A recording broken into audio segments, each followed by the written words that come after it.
Chris Lee and Blake Lovell of Southeastern 14 here to preview the SEC basketball weekend. Blake, let's start in Baton Rouge.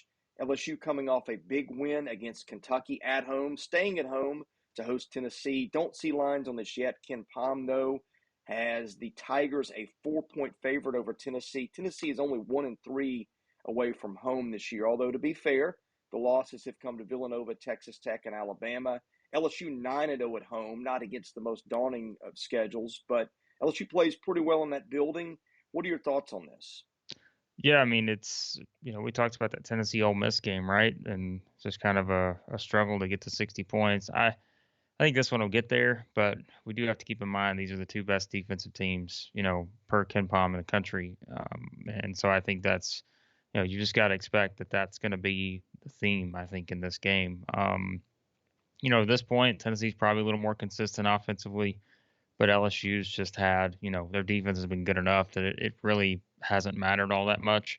And as we saw, they can certainly make a run if they need to, like they did to beat Kentucky. So it's another one of those, just like we kind of said with like LSU Kentucky. I think there's a lot of similarities in it, in that you would expect it to be kind of a grinded out type of game. I don't think you're going to see an 80 something to 80 something type game here. I think you're going to see two teams that, even though they'll get up and down the floor and they'll try to push the pace a little bit on offense, it's just going to be hard to score against these two. And unless you just have the unusual scenario of two best defensive teams that just all of a sudden, give up a lot of points on each side. I don't think that's going to happen.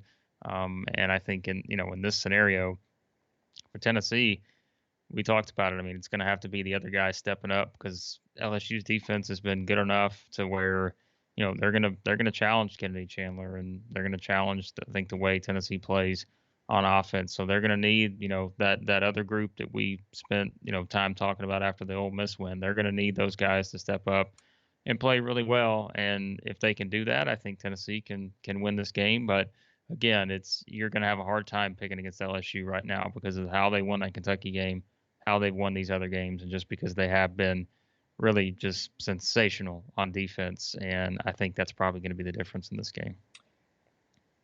Lines, again, not out yet. But if it is around 4 points LSU, which way do you lean? Yeah, I mean, I think you go LSU. I just think I think LSU probably matches up better with Tennessee than they did Kentucky. And I think that's just, you're removing someone like Oscar Tshiebwe, right? And it just, that makes things a little bit easier. But at the same time, I do think that just we've seen Tennessee already. They have been tested on the road already at Alabama. And remember, they almost won that game without Chandler and Fulkerson. So I think that'll help Tennessee. But I mean, 4 points is a lot in a game like this, because you do expect it to be such a grind for both teams to score. But I think LSU is better, and I think that they probably find a way to win this game after getting a little momentum from that comeback against Kentucky. I think they can use that here and find a way to win. Okay, next game on the board for us. Auburn, according to Ken Pom, is going to be about a 9-point favorite at home against Florida. Florida, it's just been so inconsistent. Auburn is the most consistent and the best team in the league right now. You got a matchup of maybe three of the four best bigs in the league, in Colin Castleton at Florida and Auburn's Jabari Smith and Walker Kessler. Man, I just have a hard time picking against Auburn right now. That team is just so good. I don't know what Alan Flanagan's status is, but even without him, they've been so good. Yeah, I mean, it's we've said it. I mean, who are you going to pick anywhere to beat Auburn at Auburn Arena right now? Like nationally, I don't know how Nobody. many. There's probably maybe a couple teams you may consider, but I just don't think you're going to pick anybody to win at Auburn right now. And I think that's just the difference. It doesn't matter if it's Florida, it doesn't matter who it is. You're just not picking them to win there. And I think that, okay, and you know what? Florida may go in and do that, because that would be Florida, right? Like that would be a team that's just been inconsistent, and you never know what you're going to get at times. Um, Maybe they go in and win a game like this. I don't think so. I think Auburn's defense will probably be, we talk about being the difference maker. I think this is certainly going to be a scenario where you could see Auburn force a lot of turnovers here, especially like we talked about with the atmosphere. And I think that could be a big part of this game. I think Castleton's going to have to be huge here. I think just getting any kind of second chance opportunities will be significant in a game like this, just because of how Auburn plays and knowing how they play on offense too. You've got to take advantage of every opportunity you can get. So I think that's where Castleton's going to, need to be. He's going to have to score. If Florida's going to win this game, he's going to have to score, double figures, and he's probably going to have to grab double-digit rebounds. Like I think that's the only way they have a chance to win this thing. I just think on the flip side, we talk about Castleton having an impact, but let's remember who he's going up against. I mean, you've got Jabari Smith and Walker Kessler in there, and I think that's going to be easier said than done. If those guys can sort of limit what Castleton can do, I don't know where you find the I don't know, structure to support picking Florida in a game like this if Colin Castleton isn't at his best. And I think again that's going to be hard to do given who he's going up against on the other side of that. Yeah, two issues for Florida here. Walker Kessler has just been an eraser at the rim. I think he's averaging over 7 blocks per 40 minutes last I checked. Just hard to get easy looks against them with that. The other thing is turnovers. Florida turned it over, I believe, 20 times in the loss to Alabama this week. And Auburn pretty good at hanging on to the ball and pretty good at forcing turnovers. I think they're in the top 30 both ways nationally. Florida, I think, 218th in turnover percentage offensively. Those are just not things that bode well for the Gators. And I know And they don't nine's a lot of points, but given the way these two teams are playing, I'm with you. It's just hard to see Florida keeping this really close. Florida doesn't shoot the three well either, and that's a problem I think in a game like this where I think it's going to be hard to score at the rim. So I think this is a challenging matchup for Florida. We talk about 9 points is a lot, but Auburn beat LSU by 15 at home, and I just think that to me this is one of those games that if Auburn lets Florida hang around, I think Florida's may have a shot. Like it's one of those scenarios where I think if you're Florida and you get off to a good start, you can just kind of hang around, Yeah. hang around, avoid just that big burst that you get with Auburn teams sometimes where they just, get on a 12-0 run, 15-0 run, and that's it. If you can avoid those, Florida, has a shot because they're talented enough. But I could see this being one of those games where if you see Auburn come out and just overwhelm them early and Florida's trying to play catch up by making threes, that's going to be a problem, I think. And so, this one on paper, I think swings in Auburn's favor pretty considerably. So. Okay, Arkansas at Texas A&M, way more compelling than I would have thought a month ago. In fact, A&M, according to Ken Palm, is a 1 point favorite at home. A&M's 12-2, but it's not exactly picked off a murderer's row of opponents. Best win, in fact, the only top 100 Ken Palm win has been Notre Dame at home. Notre Dame is 59 in Ken Palm. Arkansas just is also not played a good schedule. I keep wanting to say good things about the Hogs, but they just make it hard every week. Ever since they ran into Oklahoma, this has been a different team. They just had a 16-game winning streak at home, snapped by Vanderbilt last week, an undermanned Vanderbilt team at that. Arkansas to me just looks like a team with chemistry issues. That's the best way I know to explain it. When you've got the talent that they have, again, it's hard to tell what A&M is because it hasn't played a lot of teams. But Aggies kind of stunned Georgia on the road last week with the buzzer beater, more or less. And I don't know. I look at the way these two teams are playing. I think I like A&M better on a neutral floor, and this one is in College Station.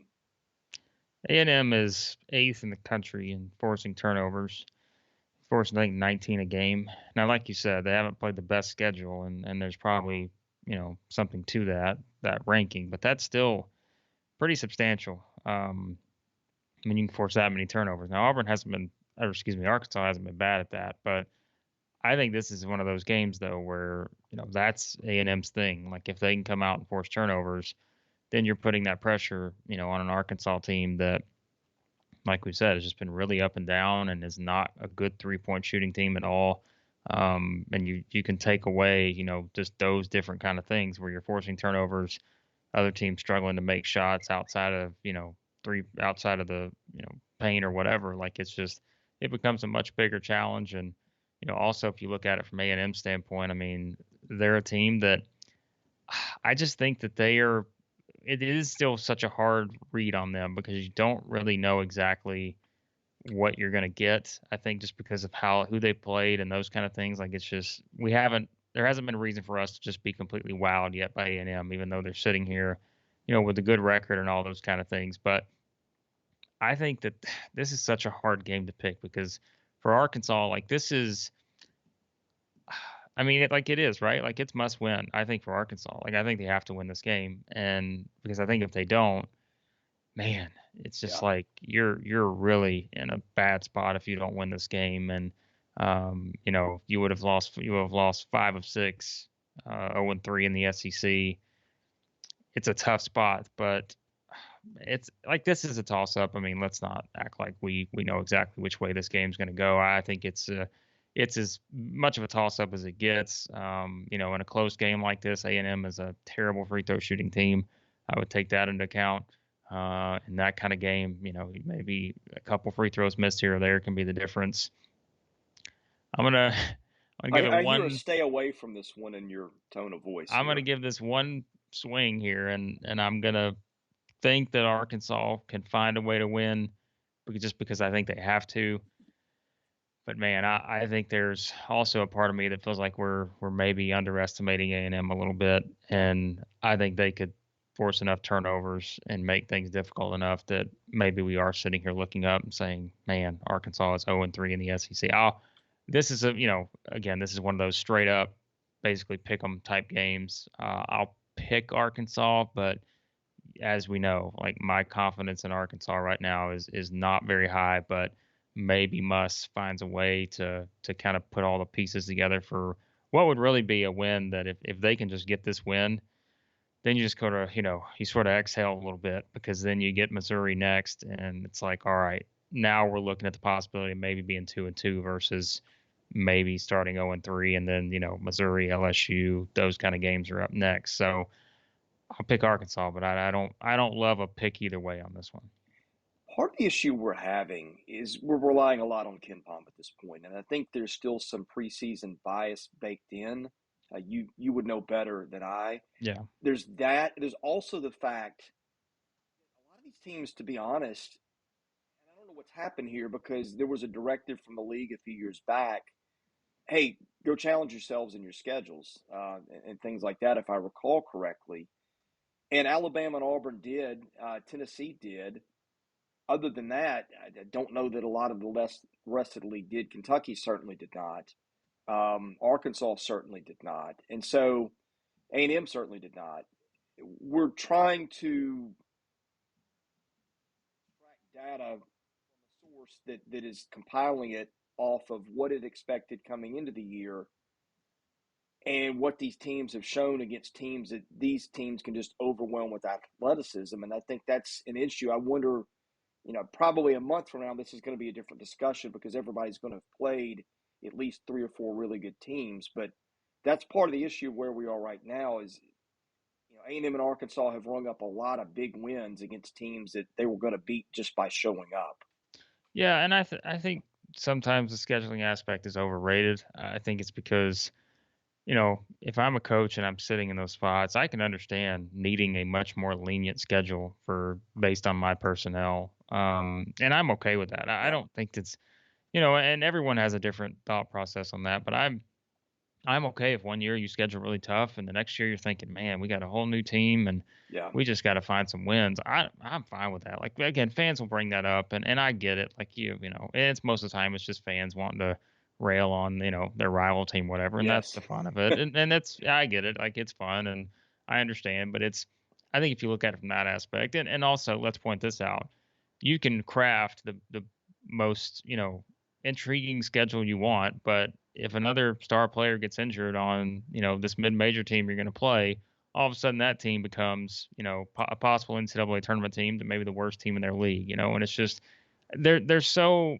little room for error when it comes to that, and there's so many things outside of your control when it comes to your non-conference schedule. I'm not saying that this is the scenario for A&M, because again, you look at some of these teams, a lot of these teams were not going to be, star-studded teams anyways, but I can understand, if I'm Buzz Williams, I'm looking at it and thinking, I literally lost what 8, 9, 10 players, whatever it was, from last year's team or Yeah. however many it was, and it's like we can't go out and play an Alabama schedule. We're not going to win any games, and so I get it. And I think sometimes that's a little bit overplayed, but yeah, I just think there's different reasons for it. Okay, let's get to the one rivalry game on the schedule this week. And Ole Miss, according to Ken Palm, a 2-point favorite over Mississippi State. Now, Well, are we sure about that? I think so. I'll check Ole it. Miss is favored to beat Mississippi State. Wow, Let I me wouldn't let have me see if I expected that. got that wrong. Um, while I'm checking that, I think the big thing I'm watching, I don't see an update on. No, you're correct. Mississippi State is a 2-point road favorite at Ole Still, that's Miss. not a lot of points. It's Yeah, not for a a lot game. of Yeah, points, and the big thing I'm watching is Jarkel Joyner, who did not make the trip to Knoxville with the back injury. Ole Miss turned it over 27 times, which I think is the most it had turned it over in like 7 or 8 years. Somehow, with all this going against Ole Miss, it takes Tennessee to overtime. Didn't trail until overtime.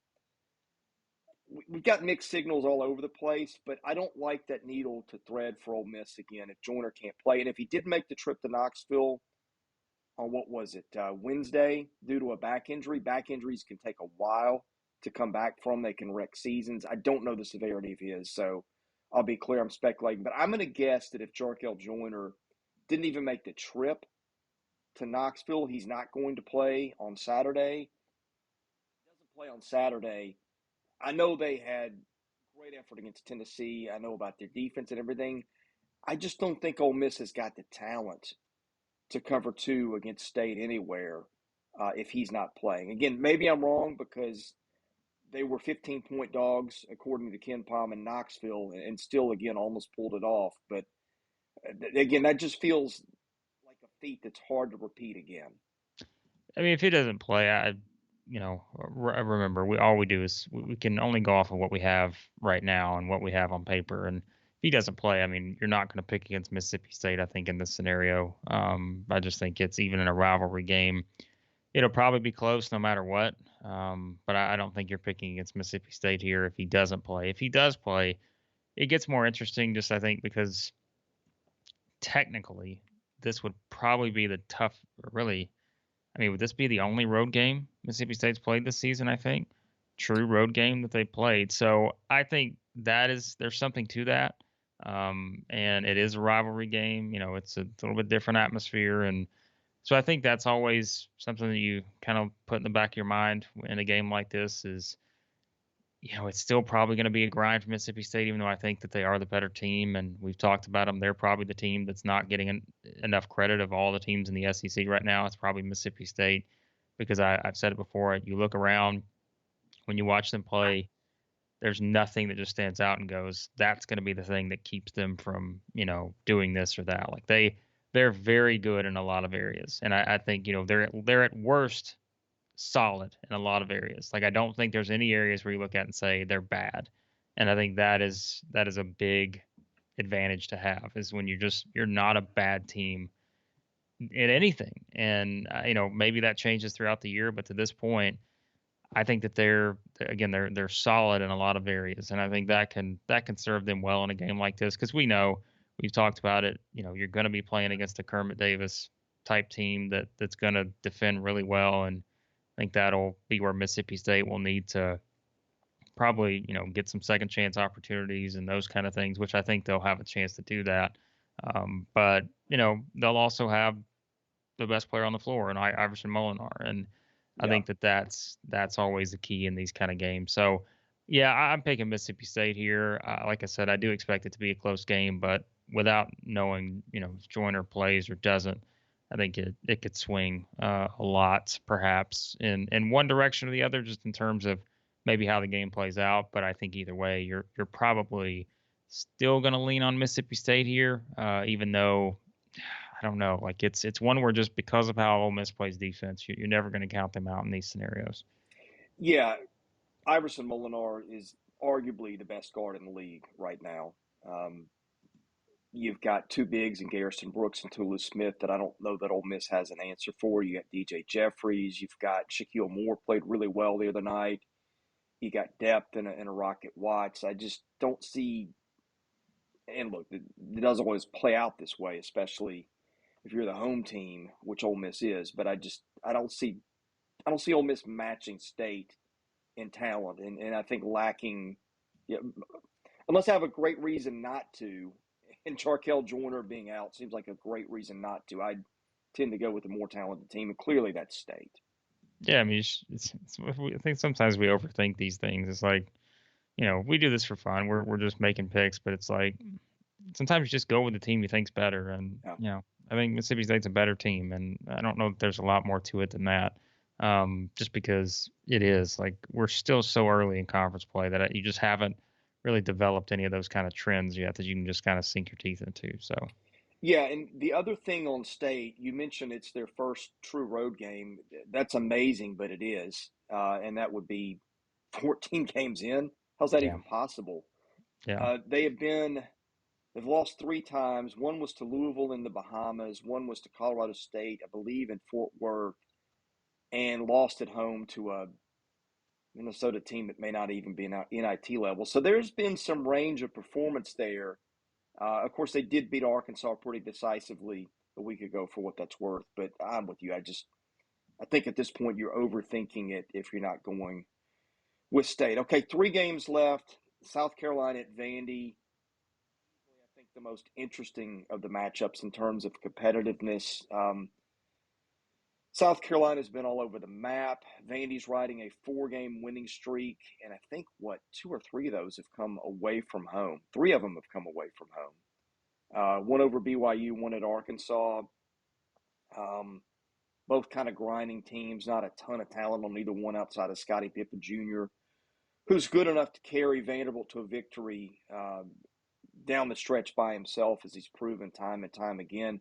Now, Vanderbilt not going to have students in attendance, and that's going to be the case for its next 3 home games, 2 of which are against Kentucky and Tennessee. I don't know. I'd like Vandy to win. Can it cover 5?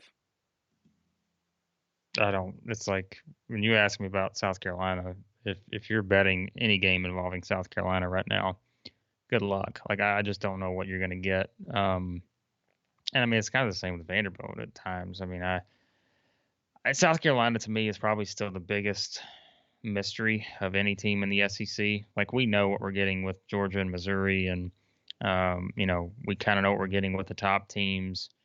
You start to feel like you're getting an idea of you're going to get from Vanderbilt, but like I still have no read on South Carolina. I just don't know.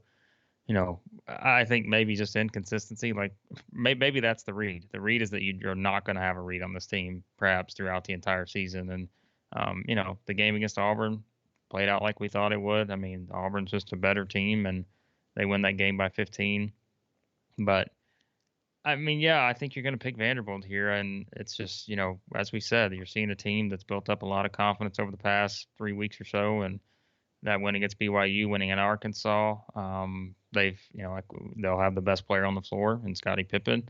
So yeah, I think Vanderbilt wins this game, and I think the thing is like you talk about the spread and everything. It's just I think Vanderbilt is probably good enough to kind of push a game out like this, but the problem is you just don't know what you're going to get from South Carolina, and I think that because you have no idea. And I think that's the issue. I would say this is probably a pretty close game, just, because we have seen South Carolina at times.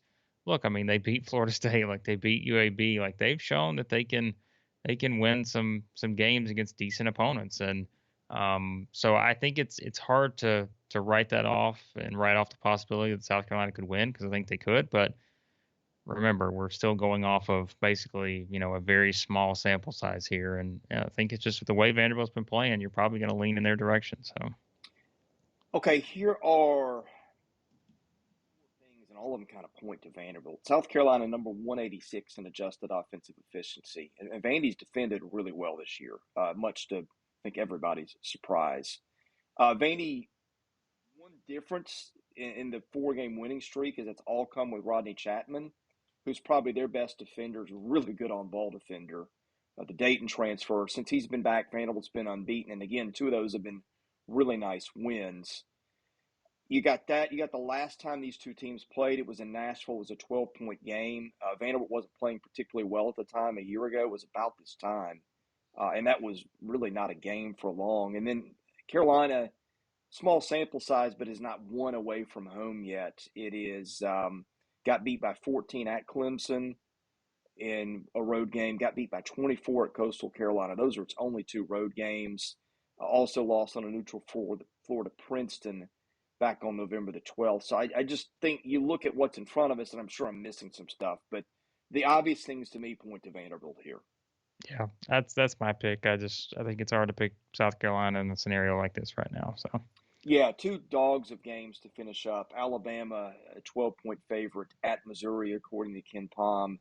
Kentucky, a 23-point favorite at home against Georgia. If you're watching these games, you're either putting money on them or you're doing what we do for a living, and that's watching the SEC. Uh, Georgia and Missouri, clearly the worst two teams in the league at this point. Anything here of note? no, I think that's unless you're just feeling really lucky, you're probably if you put up a Missouri Georgia money line parlay, then you need to be feeling pretty lucky right now. I think if you think those two are going to win straight up, but no, in all seriousness, it's going to be a challenge. I mean, what else do you say? I think Missouri offensively, how do we expect them to keep up with Alabama? Now, I will say this: I think that game is one that's interesting from the standpoint that I I don't see a scenario where Alabama loses this game, but I feel like this is one of those kind of weird type setups where you're just like, Alabama comes off a big road win at Florida, and now you go into a Missouri team that just has not played well at all, and just looks like that they're kind of, not going to have a chance. And those kind of, I think Alabama probably wins by double digits, but for some reason, I'm just thinking we've seen some of these types of games before at Missouri, and Columbia. Like you see these kind of weird games that maybe stay close for longer than you think they're going to. I just offensively, there's little reason thus far to believe that's going to be the case, just because, as we've said, Missouri is just such a bad offensive team. And they're just, remember, we're taking basically one element out of it from the 3-point line, basically, since they're shooting 24% from there right now. And needing to, get all their points from inside the arc. I think that could be a challenge against Alabama. So yeah, I think that you're picking Alabama certainly in this game, but could it be closer than expected? I'm sure it could, but I just think you go off of what we've seen from Alabama, and if they get rolling on offense, it's going to be hard for Missouri to keep up. Kentucky, Georgia, I don't know. I mean, what do you say about that?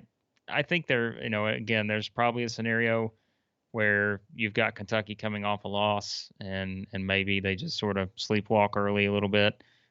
But just again, where is the where is the basis for picking Georgia to be competitive at least in this game, based off of what we've seen from them recently? So I think Kentucky will be able to probably name their score in a game like this. I think they'll put up a ton of points, and yeah, should cruise to a win. Yeah, Kentucky is torching bad teams in Rupp Arena, and Yeah. even some decent teams. And Alabama, I mean, love the way they looked, but it seems like with Alabama, just when you get here with them is when they're due for a letdown. I do think Missouri might have a little more talent than it's shown. That may be a dumb thing to say, but I thought the roster was better than it's turned out coming into the season. But I don't, again, I don't find a lot of interest in these to watch unless you just need to for your job or you've got something on it. But tell folks about our partnership with Action 24/7, please, Blake. Yeah, Action 24/7. We'll put the link in the description of this video, and if you head over there and sign up your first deposit, they will match up to $800. So you can do that. Use the code South14. Again, we'll put all that information in the description of the video. And so yeah, be sure to check that out. And a lot of interesting games, like we said. Maybe not the best slate in terms of confidence level in some of these games, but should be interesting nonetheless. Okay, thanks for watching our video today. We'll be back with many more next week. We're doing these almost daily during the week now. And if you're watching, do us a favor, subscribe. That really helps us out. I'm Chris Lee. He's Blake Lovell. We will see you again on Monday.